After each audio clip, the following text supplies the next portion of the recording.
Vamos a falar con Borja, que acaba de chegar a casa, porque acaba de xogar un partido de fútbol e acaba de chegar a casa Borja Iglesias. Moi boas noites, Borja. Aí está na súa casa en Sevilla.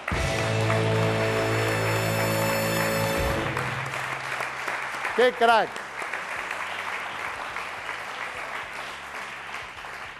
Moi boas noites, Borja. Primeira cousa, gracias por atendernos.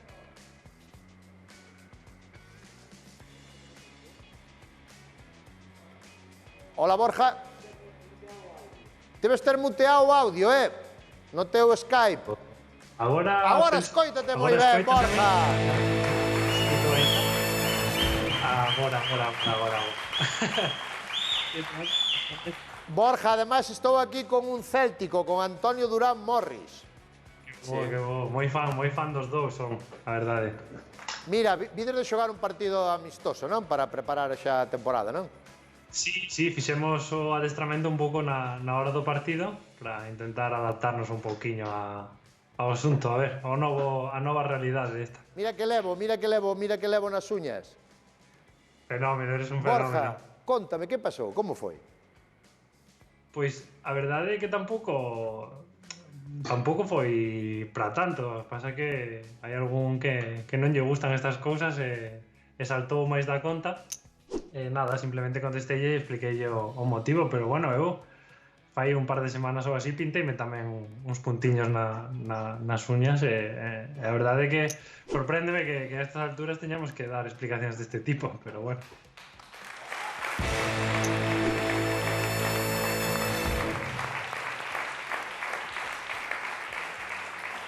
Isto foi onte, non? No adestramento de onte, foi cando levaxe as uñas pintadas. Sí, eu leveina fai 2 ou 3 días xa, pero non puxen foto, a verdade. Onte publiquei esta foto e a verdade é que sorprendeume o impacto que tivo nesta xente, a verdade.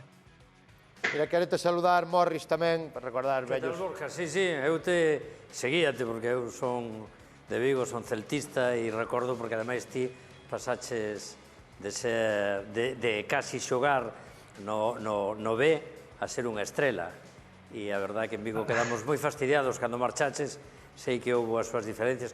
Doute a noraboa porque son tempos difíciles e onde un responde unha cousa e se mezclan todos os conceptos e parece que estás falando de outra cousa e che cae un torbellino, unha tormenta encima como te está pasando neste... Eu creo que ele foi moi valente, Sí. Eu creo que fuche moi valente, Borja, e por eso queríamos falar contigo, porque hoxe é o máis fácil ao mellor é tampouco meterse moito en lío, porque todo así malinterpreta, pero tu fuche moi valente, aparte falando do racismo, que tamén é algo que mira o que pasou a temporada pasada no fútbol, non?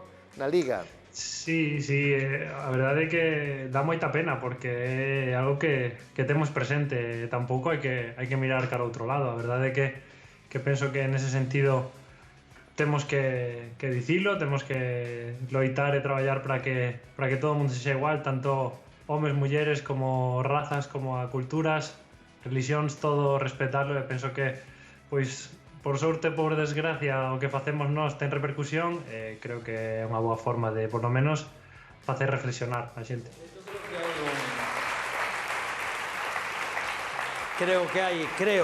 Igual me confundo, creo que hai un partido que aínda se ten que reanudar, que é da nosa liga de segunda, do Rayo Vallecano, que se tuvo que suspender e agora, despois da pandemia, se ten que xogar medio tempo, é dicir que o problema do racismo que pode pasar en Estados Unidos témolo nos campos de fútbol aquí ao lado. Mira, Borja, e volvedes xa para a semana que ven, como vai ser isto de xogarse en público, cas medidas de seguridade, non vos podedes duchar nos estadios, como é todo isto, como estás vivindo? Sí, é curioso a verdade, porque, bueno, por exemplo, hoxe fixemos aí o pequeno amistoso e eu cheguei a casa e tiven que ducharme na casa, é extraño, a verdade. É unha nova realidade que impacta, pero é certo que, bueno, intentamos seguilo todo para manter a situación un pouco controlada e non sufrir un pequeno rebrote dentro do fútbol que poida logo sair cara fora. Ves compañeiros que teñen medo? Bueno, penso que agora xa non, pero sí que os primeiros días tiñamos respeto todos. A situación, pois, era impactante, porque claro, ti chegas ao campo e estabas adestrando con 5 ou 6 xogadores máis, pero a distancia non te podes tocar, prácticamente non podes estar ao carón deles. É moi estrano. Eu penso que, claro, esta última semana e media xa estamos traballando todos xuntos e un pouco olvídaseche, non? Porque cando estás adestrando e co balón en xogo, pois a situación faiche ir un pouco a normalidade.